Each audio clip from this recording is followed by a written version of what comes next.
அனைவருக்கும் வணக்கம். நான் doctor MS Vishanandhini, Siddha physician, lotus women care hospital, இந்தியாவின் முதல் பெண்களுக்கான PCOS சித்த மருத்துவமனை, சாய்பாபா காலனி, கோயம்புத்தூர், KK நகர், சென்னை.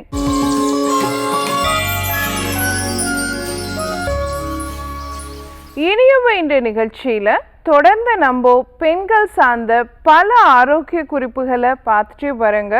அந்த வகையில் இன்னைக்கு நம்ம சொல்லக்கூடியது நரம்புகளினுடைய ஆரோக்கியம் அப்படின்னு, நர்வ் ஸ்ட்ரென்தனிங் அப்படின்னு நம்ம சொல்கிறோம் இல்லைங்களா, அதற்காக பயன்படக்கூடிய பழங்கள்லாம் என்ன அப்படிங்கிறத பற்றி தான் இன்னைக்கு நிகழ்ச்சியில் நம்ம பார்க்க போகிறோம். ஸோ இன்னைக்கு நரம்புகளுடைய ஆரோக்கியம் அப்படிங்கிறது ரொம்ப இம்பார்ட்டண்ட்டாக இருக்குது. ஏன்னா நிறைய பெண்கள் டாக்டர் நான் உட்காந்துட்டு இருக்கும்போது கால் இழுத்து பிடிக்குது, நடக்கும் பொழுது கால் சட்டுன்னு என்னால் மடக்க முடியல, சுளுக்குன மாதிரி வலிக்குது, டக்குன்னு இழுத்து நரம்பு இழுத்து பிடிக்குது, ஷோல்டர் பெயின் அடிக்கடி வருது, கழுத்து நரம்பு வலி அடிக்கடி வருது, இந்த மாதிரி நிறைய விஷயங்களை நம்ம சொல்கிறோம். ஈவன் காலேஜுக்கு போகிற பிள்ளைங்க, ஸ்கூலுக்கு போகிற பெண் பிள்ளைங்க கூட இந்த மாதிரியான விஷயங்களெல்லாம் இன்றைக்கி நிறைய பேர் சொல்கிறோம். ஸோ இந்த நர்வ் புல் அப்படிங்கிறது கண்டிப்பாக நர்வ் கண்டக்ஷன் ப்ராப்பராக இல்லை அப்படிங்கிறதுனாலையும், நரம்புகள் முழுமையாக ஆரோக்கியமாக இல்லை, அதுக்கு தேவையான சத்து முழுமையாக கிடைக்க பெறலை, அதனுடைய இயக்கத்துக்கு தேவையான சத்து முழுமையாக கிடைக்க பெறலை அப்படிங்கிறது தான். அதை ஈஸியாக அன்றாடம் நம்ம பயன்படுத்தக்கூடிய பழங்கள் வச்சே நம்ம அதற்கான தீர்வை காண முடியும் அப்படிங்கிறதுக்காக தான் இன்றைக்கி நம்ம பேசுகிறோம். குறிப்பாக சர்க்கரை நோயாளிகளுக்கு இதை எப்படி பயன்படுத்தலாம் அப்படிங்கிறதையும் நம்ம சொல்ல போகிறோம். ஸோ நரம்புகள் அப்படிங்கிறது ஆரோக்கியமாக இருக்கணும் அப்படிங்கிறத நம்ம தெரிஞ்சுக்கணும். அப்போ தான் ஒவ்வொரு தசைகளும் இயங்கும். இப்போ நரம்பு இயங்கலை அப்படின்னு வச்சுக்கோங்களேன், ஒவ்வொரு தசையுமே இயங்காது. அப்போ அடிக்கடி தசை அங்கங்கே வலிக்குது, அங்கங்கே பிடிக்குது அப்படின்னு நம்ம சொல்கிறோம் இல்லையா, இது எல்லாமே நரம்புகளினுடைய கோளாறு தான் அப்படிங்கிறத நம்ம தெரிஞ்சுக்கணும். அப்போது முதல் பழம் பார்த்தீங்க அப்படின்னு சொன்னால் பெரி வகையை சார்ந்த பழங்கள். பெரி வகை அப்படிங்கிறது பெருசாக ஒன்றும் கிடையாது. நம்ம இந்தியன் பெரிஸே நிறையா இருக்குது, நெல்லிக்காய் இருக்குது, இலந்தை இருக்குது, இதெல்லாம் பயன்படும். அதை தவிர்த்து ஸ்ட்ராபெரி, இந்த மாதிரியான பழங்களையும் நம்ம பயன்படுத்தலாம். ஸோ இதில் இருக்கக்கூடிய சத்து பொருட்கள் நரம்புகளை வலுவாக்கக்கூடியதாக இருக்கும். கூடவே இதில் நிறைய ஆன்டி ஆக்சிடென்ட் தன்மை இருக்கிறதுனால அந்த வீக்கத்தை குறைக்கக்கூடிய தன்மை, நரம்பு செல்களினுடைய வீக்கத்தை குறைக்கக்கூடிய தன்மை உடையதாக இந்த பெரி வகையை சார்ந்த பழங்கள் இருக்கிறதா சொல்லப்படுது. அடுத்து பார்த்தோன்னா ஆரஞ்சு. டெய்லி ஒரு ஆரஞ்சு எடுத்துக்கலாம். யாருக்கெல்லாம் இந்த மாதிரி நர்வ் புல் இருக்கோ அவங்க சுத்தமான ஆரஞ்சு, இந்த ஹைப்ரிட் ஆரஞ்செல்லாம் இல்லாமல் நாட்டு பழமாக ஆரஞ்சு கிடச்சதுன்னா அதை நம்ம பயன்படுத்தலாம். அந்த பழங்கள் பயன்படுத்தும் பொழுது நமக்கு அதில் இருக்கக்கூடிய வைட்டமின் C சத்து ஆன்டி ஆக்சிடென்ட் தன்மை உடையதாக இருக்கிறதுனால நரம்பு செல்கள் கெடாமல் அதை அதனோட ஆரோக்கியம் சீர்கேடு அடையாமல் பார்த்துக்கக்கூடிய தன்மை உடையதாக இந்த ஆரஞ்சு பழங்கள் இருக்கும். அடுத்து பார்த்தோம் அப்படின்னு சொன்னால் திராட்சை. இன்னைக்கு நிறைய நரம்பு சார்ந்த பிரச்சனைகளுக்கு திராட்சை ஒரு அருமருந்தாக இருக்குது. காரணம் என்னென்னா அதில் ரெஸ்பிரேட்ரால் அப்படிங்கிற சத்துப்பொருள் இருக்குது. அது என்ன பண்ணுது அப்படின்னு கேட்டிங்கன்னா, உங்கள் நரம்பு செல்களில் மறுபடியும் ரிஜுவனேட் ஆகிறதுக்கு, மறுபடியும் புத்துணர்வு பெறுறதுக்கு, புத்துணர்ச்சி அடைகிறதுக்கு, திரும்பியும் புதுப்பிக்கப்படுறதுக்கு ரொம்ப சப்போர்ட்டிவாக இருக்குது. இன்றைக்கி நம்ம நிறைய சத்து மாத்திரைகள், நரம்பு சத்து மாத்திரைகள்லாம் சாப்பிட்றோம் இல்லையா, அது எல்லாமே என்ன சொல்கிறோன்னா ரிஜுவனேட்டர், புதுப்பிக்கக்கூடிய தன்மை உடையதாக அப்படின்னு நம்ம சொல்கிறோம். அது எல்லா தன்மையுமே இந்த திராட்சை பழத்தில் இருக்குது. ஸோ நரம்பு செல்களுடைய ஆரோக்கியம் முழுமையாக பாதுகாக்கப்படுறதுக்கு இந்த திராட்சை ரொம்ப சப்போர்ட்டிவாக இருக்கும். அடுத்து பார்த்தோம் அப்படின்னு சொன்னால் தர்பூசணி. ஸோ தர்பூசணி பழமுமே பார்த்திங்கன்னா அதில் நிறைய நிறமிகள், நமக்கு தேவையான முக்கியமான நிறமிச்சத்துகள் அதிகமாக இருக்குது. அதில் பாலிஃபினால்ஸ் இருக்குது, ஆன்டி ஆக்சிடென்ட் தன்மை அதிகமாக இருக்குது. ஸோ இது என்ன பண்ணுதுன்னா நரம்பு செல்களினுடைய உற்பத்திக்குமே சரி, அது முழுமையாக கண்டக்ட் ஆகிறதுக்கு, ஒரு விஷயம் இன்னொரு இடத்துக்கு போய் சேர்றதுக்குமே அந்த சமிக்கைகள்னு நம்ம சொல்கிறோம், அந்த சிக்னல்ஸ், இது முழுமையாக போய் சேர்றதுக்குமே பார்த்திங்கன்னா தர்பூசணி ரொம்ப சப்போர்ட்டிவான ஒரு விஷயமாக இருக்கும். அடுத்து சாதாரணமாக நம்ம வீடுகளில் கிடைக்கக்கூடிய வாழைப்பழம். இது பார்த்திங்க அப்படின்னு சொன்னால் பொட்டாசியம் சத்து அதிகமாக நிரம்ப பெற்றது. ஸோ நரம்புகளுடைய இயக்கத்துக்கு முக்கியமான சத்து பொருள் பொட்டாசியம்.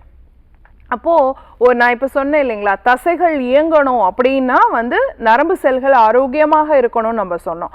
அதுக்கு தேவையான முக்கியமான ஒரு சத்து பார்த்திங்கன்னா பொட்டாசியம்.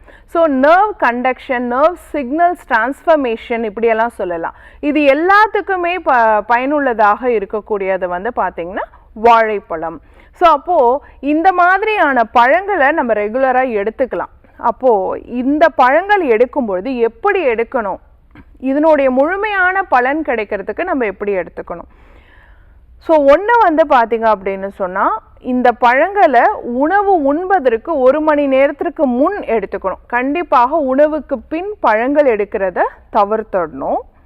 அடுத்து பழங்களை வந்து மென்று சாப்பிட்ணும். எந்த விதத்துலேயுமே அதை வந்து நம்ம ஜூஸ் ஃபார்மில் எடுக்கக்கூடாது, அதை ஞாபகம் வச்சுக்கணும்.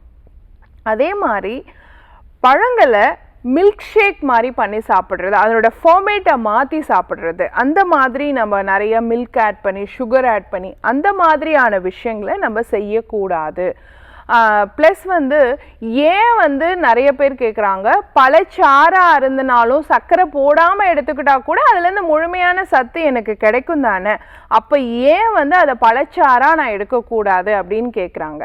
ஸோ இதில் இருக்கக்கூடிய நார்ச்சத்து முழுமையாக நமக்கு கிடைக்கணும்னு வச்சுக்கோங்களேன், அதை நம்ம பழங்களாக எடுத்துக்கிட்டால் தான் முழுமையான நார்ச்சத்து வந்து கிடைக்கும். இல்லைன்னு வச்சுக்கோங்களேன், நமக்கு வந்து அது யூரினில் போகிற மாதிரி தான் இருக்குமே ஒழிய அதுலேருந்து கார்போஹைட்ரேட் மட்டும்தான் நமக்கு பெஸ்ட்டாக கிடைக்கும். அது எந்த விதத்துலேயுமே நார்ச்சத்து கிடைக்கிறதுக்கு சப்போர்ட்டிவான ஒரு விஷயமாக இருக்காது. நிறைய பேர் பழங்கள் எடுத்துக்கலாம் அப்படின்னா வெறும் பழங்களை மட்டுமே சாப்பிட்டுட்டு இருக்காங்க. அதில் போர்ஷன் கண்ட்ரோல் அப்படிங்கிறது ரொம்ப ரொம்ப முக்கியம். ஸோ அளவாக எடுத்துக்கணும், தேவையான அளவு மட்டும் எடுத்தால் போதும்.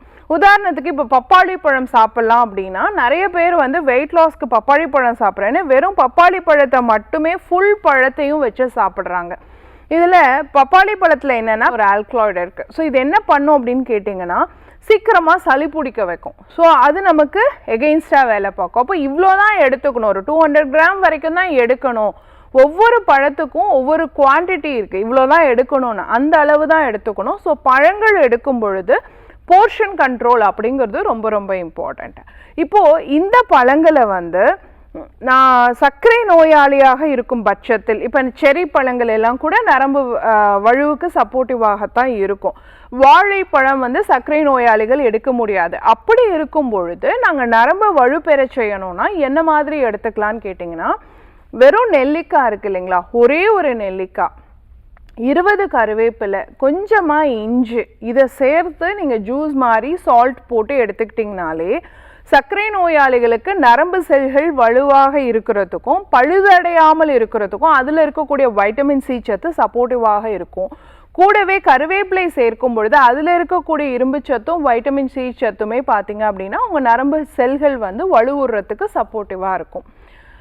சர்க்கரை நோய் இல்லாதவங்க நரம்புகள் வலுப்பெறத்துக்கு எப்படி எடுத்துக்கலாம் அப்படின்னு கேட்டிங்கன்னா, இந்த கருப்பு திராட்சை இருக்கு இல்லையா, அது உலர்ந்த பழங்களாக இருந்ததுனாலும் யூஸ் பண்ணிக்கலாம். அந்த கருப்பு திராட்சையை வந்து காலையில் ஒரு 20 திராட்சை வீதம் ஊற வச்சுட்டு இரவு வந்து அந்த திராட்சையும் அந்த ஊற வச்ச தண்ணியும் சேர்த்து நல்லா கொதிக்க வச்சு அதை நல்லா ஸ்மாஷ் பண்ணிவிட்டு உணவுக்கு பிறகு அந்த கருப்பு திராட்சையோடைய கஷாயம் மாதிரி நம்ம எடுத்துக்கலாம், குடிநீர் மாதிரி நம்ம எடுத்துக்கலாம். வடிகட்டாமல் அப்படியே திராட்சை தண்ணி எல்லாத்தையும் சேர்த்து குடிச்சிடலாம். அந்த மாதிரி எடுக்கும் பொழுது நான் சொன்ன அதில் இருக்கக்கூடிய அந்த ரெஸ்பிரேட்ரால் உங்கள் நரம்பு செல்கள் வந்து முழுமையாக வந்து வேலை செய்கிறதுக்கும் பழுதடையாமல் இருக்கிறதுக்கும் அது ரொம்ப சப்போர்ட்டிவாக இருக்கும். ஸோ சர்க்கரை நோயாளிகளாக இருக்கும் பட்சத்தில் நெல்லிச்சாறு எடுத்துக்கலாம். இல்லாதவங்க நரம்பு செல்கள் வலுப்பெறத்துக்கு உலர்ந்த திராட்சையோடைய குடிநீர் கஷாயம் நான் இப்போ சொன்ன மாதிரி எடுத்துக்கலாம். ஸோ நரம்பு வலுவாக இருந்தால் உங்கள் தசைகள் ஆரோக்கியமாக இருக்கும். உங்கள் தசைகள் ஆரோக்கியமாக இருந்தால் உங்கள் உடலும் மனமும் ஆரோக்கியமாக இருக்கும் அப்படிங்கிறத நீங்கள் இன்றைக்கி புரிஞ்சிட்ருப்பீங்க.